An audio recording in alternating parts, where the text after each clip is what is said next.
you're watching this, please be sure to like the video, subscribe to the channel. Okay, so I am doing this really kind of off the top of my head because this shit is starting to piss me off. So the DEI stuff, okay, and I'm gonna tell you what's really pushed me to do this. PBS, the Public Broadcasting Service, brought to you by viewers like you, okay, has immediately shut down their DEI office. Now, the first thing I want to say is this matters. This matters because it's the public broadcasting system. That is something that became a thing towards the late 60s, that 66, 68-ish time, dealing with Lyndon B. Johnson's war on poverty programs, and then him and Congress decided actually we should spend even more money on the Vietnam War that we're losing. Nevertheless, it came about, all right, DE&I, it wasn't always called DE&I, but it came about because of the 1964 Civil Rights Act, in which it read, and this is Title VI, the Civil Rights Act of 1964 that gets passed: no person in the United States shall, on the ground of race, color, or national origin, be excluded from participation in, be denied the benefits of, or be subjected to discrimination under any program or activity receiving federal financial assistance. Now, that is just the base of it all. And before anybody seeks to defend the foolishness, because those kind of people do find their ways to videos like this, the 1964 Civil Rights Act is not an act of Johnson. Okay, it is not because white people finally felt bad about all the things, all the oppression, all the racial violence, all the displacement, all the murders that they had heaped upon black people for centuries. It's not like they get an epiphany. It's just like black people don't get an epiphany that this is a real messed up system for us by 1954 with Brown versus Board. But in fact, because of the freaking Cold War, and they tell you it's because of Russia and the United States battling over dishwashers and a battle of ideas. No, it wasn't. It was a war, and it was a proxy war. The United States wanted to have alliances and control over these newly decolonized nations in Africa and Asia and the Caribbean, because they were all fighting to get rid of the yoke of European colonialism. And so did the Soviet Union, which is what Russia was called at the time. And so the Soviet Union uses all this imagery, Emmett Till, the bombings in Birmingham in 1963, and those 4 little girls getting killed, those German shepherds that are biting African Americans who are protesting nonviolently. The Soviet Union puts those up all over Africa. People who didn't speak English, they saw other people who looked like them in the United States and did not want to ally themselves. And the United States felt itself losing power. And it did because of those things. So a lot of these acts, when y'all say people like Martin Luther King are weak, and this kind of stuff really grinds my gears because I spend so much time reading about it. Martin Luther King was probably the only person in the nonviolent civil rights movement that really believed in nonviolence as a lifestyle. Although he was very clear, he completely understood why black people didn't believe in that, because we have a nation that is perpetually in states of violence and enacting violence against black people. So I say that to say this: when they are marching nonviolently down south, it's not because they're scared. Matter of fact, it takes bravery not to respond to people punching you in your back and your face and all you want to do is eat. Give them your money to eat at a damn lunch counter. It's because when they react nonviolently, that's a strategy.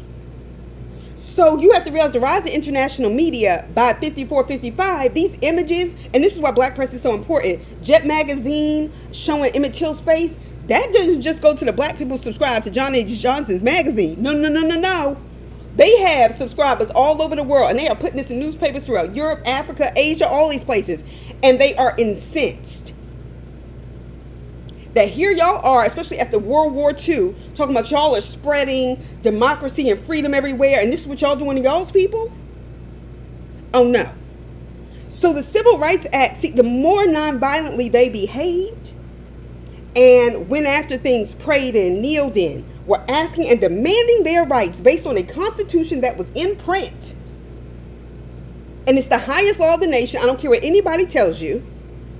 Even if we're in a constitutional crisis, the Constitution is the highest law of the land, and don't you forget it. Not the president, not Congress, nobody, not the Supreme Court. Black people doing this puts pressure on Congress and people like Lyndon B. Johnson, who served as president, to hurry up and pass some laws, because this was looking bad. Okay? The freedom rides, the black college students who are doing all this stuff.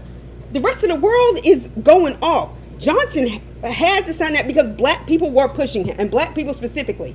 And people always get benefits when black people get them. Why? Because we're at the bottom of the social hierarchy, racial social hierarchy in this country, period. We have seen no matter how much money you make, you can still get treated like a black person. We all know what that means. If you don't, stop playing with me and move on. Anyway, keep on living. You'll figure it out. Nevertheless, with that, you have programs that if you're going to receive tax money, you can't discriminate against people, which they have been doing. Black people have been paying taxes since emancipation for schools, for libraries, for water fountains, for public facilities, for roads, for highways that they couldn't even travel on safely, to be policed by people who they wouldn't even have an opportunity to compete against for a job because they weren't allowed to have it. And so the diversity, equity, and inclusion language, I feel like really comes more like late around 2016, 2015. But it becomes a new kind of, not because you stopped having to follow the 64 Civil Rights Act, but also because of the Black Lives Matter movement and people demanding that again. It was still on the books. But when you have things like PBS that was designed specifically to help black children, things like Sesame Street, designed for their education, growth, and so many kids benefited from it.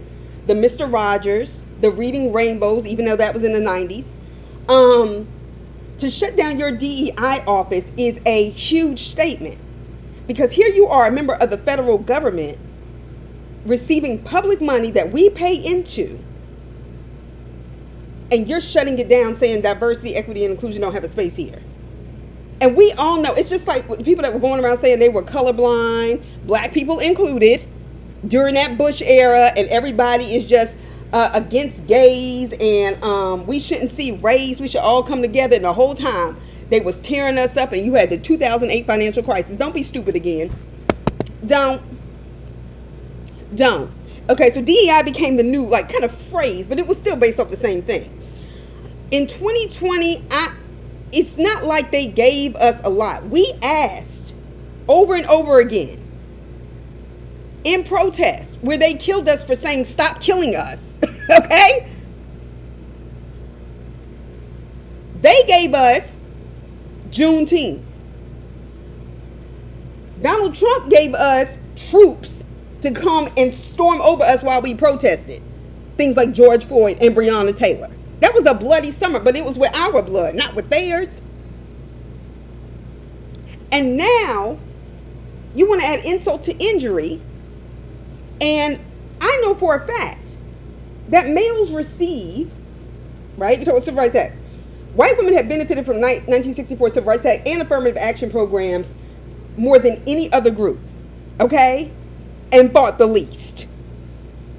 Okay, their women rights bullshit, they was always feeding off the work of what black people were doing, comparing their struggle, which says to me, y'all didn't see black women as women. And we know that when they tried to put black women who were fighting for the right to vote in the 1918, 1919, 1920s, they tried to have them in the back of their march. And Ida B. Wells said, no, you won't, and walked up to the front and gave them her ass to kiss. But nevertheless, these programs are designed to be protections for discrimination. We know there are still jobs you don't get based on your name, where your application goes. I can attest to that. Based on even the highest qualifications of education, so on and so forth. Once you walk into that interview, we know what they do. They'll bring you into the Final Four to say, hey, but they just weren't right for the job. They'll do that. I've seen that done in private school interviews. And the way black people get nitpicked is insane. But also the way black people try to curb other black people when they walk in those spaces. But nevertheless, The law should be fair. And so now what you're seeing is just a restoration of the way America has always operated and found new ways to operate. That's what we're experiencing. And we don't have to just experience it. We have the right to demand. Project 2025, and I know I'm someone who downloaded it and read it over the summer. These sons of bitches had already given us their blueprint for what they plan to do to the government. And now they're overtaking it. Project 2025 is America's Mein Kampf. When Hitler wrote Mein Kampf for how he was carry out the Holocaust, take over all that stuff, the basis for that, that's what Project 2025 was. By the way, it was free. It wasn't even hidden behind a paywall. I downloaded the whole, I think it was maybe like 300 pages, I can't remember, of the PDF. I didn't have to pay a dime. I didn't get it from some random website. I got it from them. They told us what they were going to do. Now, are DEI programs important? Absolutely. But they're especially important for anything that's public. When black people were demanding the right to get an education from certain places, that's because in states like Mississippi, Alabama, Georgia, South Carolina, we can go on and on, it's because they have been paying taxes for public universities that they weren't even allowed to attend, that made it possible for white people to get educations. And then use those educations to hire, not hire, or underemploy African Americans. We paid into this oppression against our will. So when people do this, it should be not only infuriating, but we all have a responsibility to write our lazy ass senators, okay, and congressional representatives to fucking do something. You shouldn't be outside the Department of Education banging on the door talking about some we demand to come in. Here y'all are, Congress people. This motherfucker with a shirt that don't even fit, a brown shirt that don't even fit. I'm sorry, where is your badge? All of y'all could have mushed him out the way, period. Now what? And I'm in Congress. What you gonna do? You gonna have me in jail the whole time? No, they ain't. They ain't how that work. That's not gonna happen. Even if they do. And so what? You went for a good cause for a little bit. You be in there 20 minutes. That was such bullshit, but it's also a metaphoric example of how Democrats fight. They don't. Y'all out there, oh, we're gonna do the right thing. Fuck them. Walk through the goddamn door. Who the hell? Who are you? This man wouldn't even give you his name, but he keeping all y'all out. They in front of a door that says public entrance. And then you got the security guards behind the glass just not moving. The son of a bitch that came out there didn't even have a badge. In the federal government? Are you kidding me? I've been through more security to get into the Library of Congress. Quit playing with me. Quit playing with me. Okay. That's why they're important, because they ensure protections for opportunities. And we can tell by the poverty rates in this country. We can tell by who shows up as CEOs or not. We can tell by who's the school principal or not. We can tell by who is in charge of this bank, that bank, who owns it, who has been forced to merge into what is slowly becoming, not slowly, but quickly becoming monopolies again. Who's in control of those institutions? Who's benefiting? And I'm sure disproportionately everybody who I just mentioned who shows up in your head is a white man. So even colleges will tell you, well, we have to let in more males because there's been too many women getting education. I'm not even talking about race. And I know, because I've had to write, college recommendations. You stay in touch with the college office. They're like, yeah, I can't believe she got rejected from, so-and-so. Yeah, well, so-and-so got in. Well, they're smart, but they're not outstanding. He's male. Forget race. So that's already the structure and the standard. Too many women getting education over men, that means we won't be in charge. Okay, we'll flip the rules. And that's why those conservative chicks don't make no sense to me. Y'all do know y'all have benefited from this, from struggles y'all don't even participate in. That's why they're important. That something is on the law so that you can sue. So that you can demand. Everything comes at a price when it comes to struggle. Sometimes we lose our lives. Martin Luther King, Malcolm X, Medgar Evers, they're not the last ones. Hell, Breonna Taylor was just trying to sleep. But we live in a violent nation that was built on violence. The genocide of indigenous peoples and the enslavement and ethnocide of African Americans. So these DEI things, we know all it means to them is black. That's why you have the didn't earn it and all that other bullshit.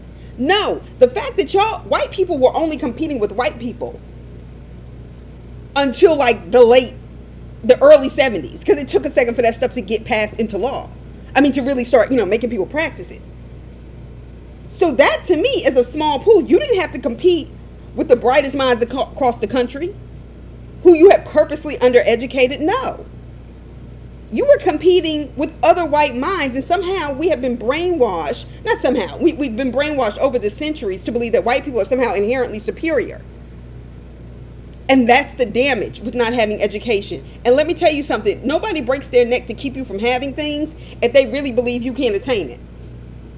Now, if I have my little niece in here and she's reaching up for the wall, just up, floor is padded, everything else, am I going to break my neck to make her stop?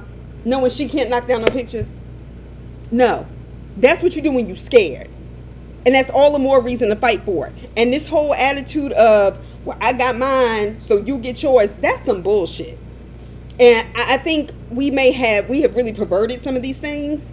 And I'm not saying self-care and things like that aren't important, but I am saying there needs to be an extent. It's like self-care. If this isn't serving me, I'm walking away from it. This, that, and the other. I'm living my life as, everything has to be in addition to me. Yes, but to an extent. Forgiveness, things like forgiveness isn't for the other person. It's for you. No, it's not. That's actually not how it works, because it's like people can't forgive somebody unless they can benefit from it. The reason why it's hard to be a Christian, I mean a real one, not a Joel Osteen Christian or the faking down to the Jake's mega church and stuff like that. I'm talking about real Christians. The reason why it's hard is because you do have to sacrifice self, right? No, it isn't just for you. It is for that other person. If I do something to harm somebody and they're hurt by that, and I go and I apologize to them and work to make it better and they forgive me, yeah, that means something to me.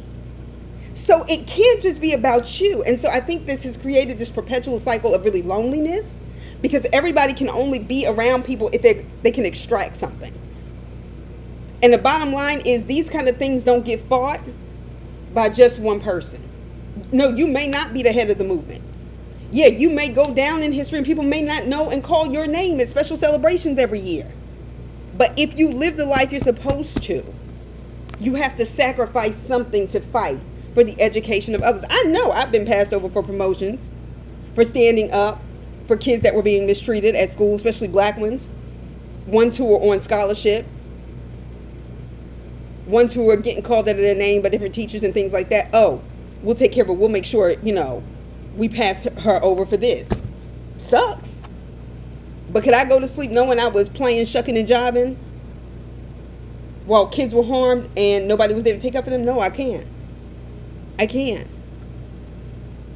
And the world needs people like me because there's too many people that can. So these things ought to make us angry.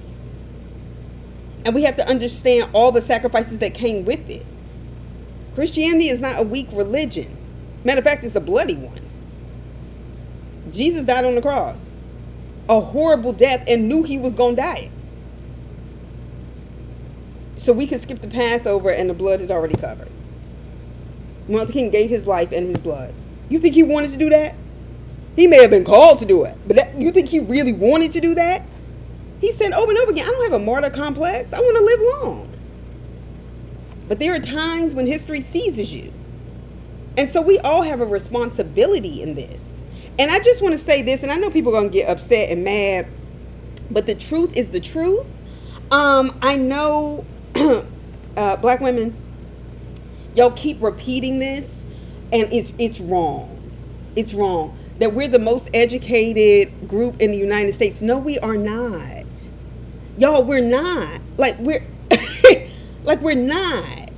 Y'all do realize that as of 2022, according to the census, the government Census Bureau statistics that get updated, with each graduation year, y'all do realize, first of all, only 23% of Americans have bachelor's degrees 25 and older. And granted, our proximity to other people who have gone to school like us and things like that make a difference. African American women are not. Asians are the most educated group in the United States, and they outrun white people. Asian women are actually the top earners, but there's a smaller group of them working. Okay? And I'm not saying this as a read, because we know black women can do things. Even while they cut us down, we just keep going, because we're trained that way. Black men are not socialized and trained that way. That's why they're always expecting things from us, because their fathers failed them and did not raise them to be men. And apparently they're not motivated to figure it out. Nevertheless, what I am saying along with this, though, is the danger in it. Because I see it on TikTok, and I'm just going to say what I'm going to say. The danger in, I'm about to be part of the, blank percent of black women with master's degrees, this, that, and the other, so on and so forth. So I want to make sure I get these numbers right. But black doctorate and professional degree attainment by demographic, according to the U.S. Department of Education, National Center for Education Statistics, is only 2.1% of the population, and that's including all sexes. And I hear people going, I'm about to be part of this percentage, but my thing is, your education, as far as I'm concerned, is not just for you. It's to better your community and your space. And I wonder, and because I'm happy for black women when they attain degrees and they can go on. Do not get me wrong. But we also have a responsibility to make sure that the 2.1% becomes the 8%, the 18, the 88. Like, that's also a responsibility. When someone comes asking you for help, making a little time to talk to them about your journey, even if you don't feel like you have a lot to offer. Because a lot of times you do, just an experience. Or if someone older or someone who's held a position offers to help you with something, whether you want to take that route or not, listen. Listen, because like I said, all we got is us. Because I'm going to tell you, in my experiences, Asian people have never been good allies to black people. Certainly not to me in my life. They play the same role white women do. They hang out in the same circles white women do. And when white women start treating them racist, they might come cry to you once in a while, then they go right on back. So it ain't the same thing. But there needs to be an understanding that when we attain these degrees, and it's something that also comes with a capitalist society, because there's plenty of poor white people. We can't just be proud to be in a small percentage, because we have too much work to do.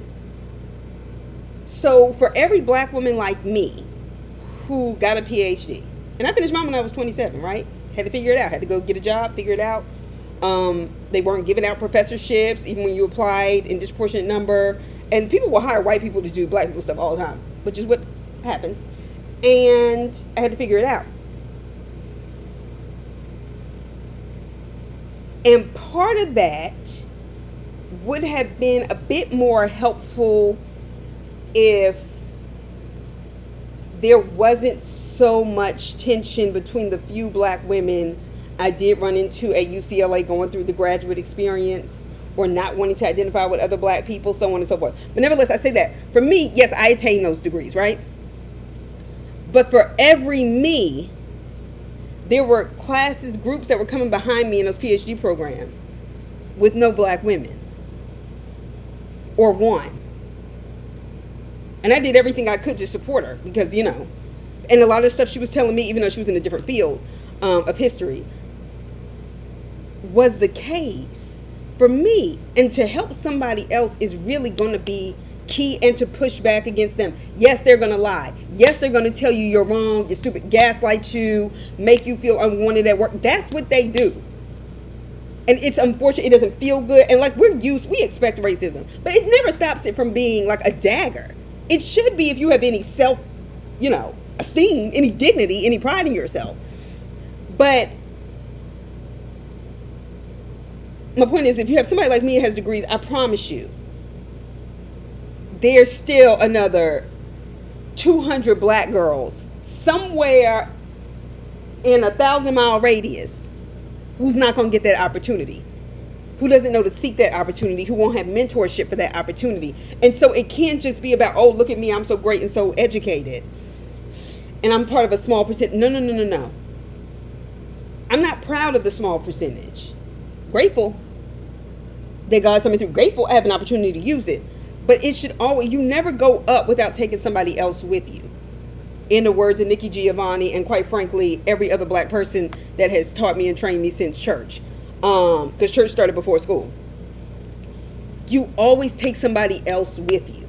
And if that's the case, even as they try these rollbacks, because this ain't our first go round, or our second, or our third, or our fourth. But I'm going to tell you right now, I'm not here for the slavery we've been worse. Jim Crow was worse. Was it?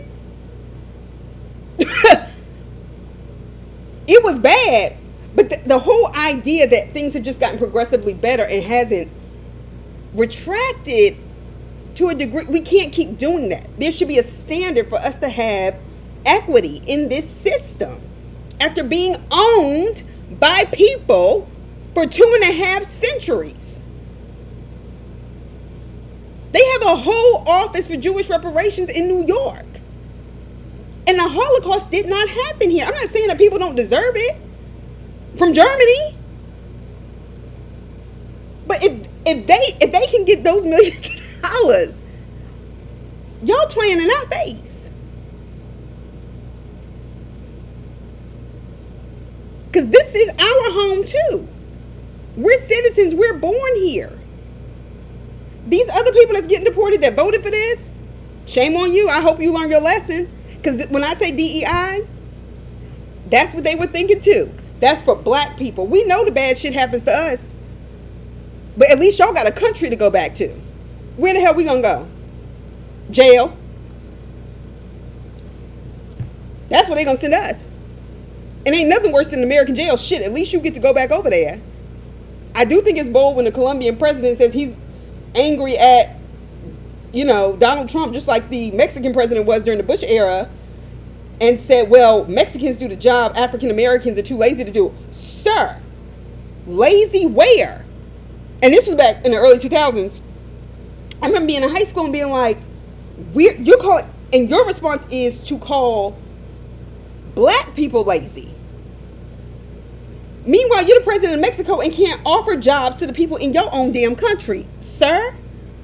Like the Colombian president, we're going to go against Donald Trump for kicking our people out for better opportunities. What are you doing? Since everybody can ask us, right, when somebody gets shot, well, what's going on in your community? If it wasn't for single mothers, everybody can ask us those kind of questions. But we throw them back. Then it's, oh no, you need to see the other side. Okay then. Until y'all ready to be equitable in the way we even argue about these things, do not expect me to sit up here and be nice with my words. Hell, white people make laws. Black people can talk all the shit in the world. That's racism, because you have the power to make yourself superior in law and the beneficiaries of things like race. And that's all I got to say. I know some of y'all been asking me to comment on it. And I'll speak on it as necessary. Consider this a Black History Moment. It is well over 10 minutes. And I will talk to y'all soon because I'm off this week. Bye.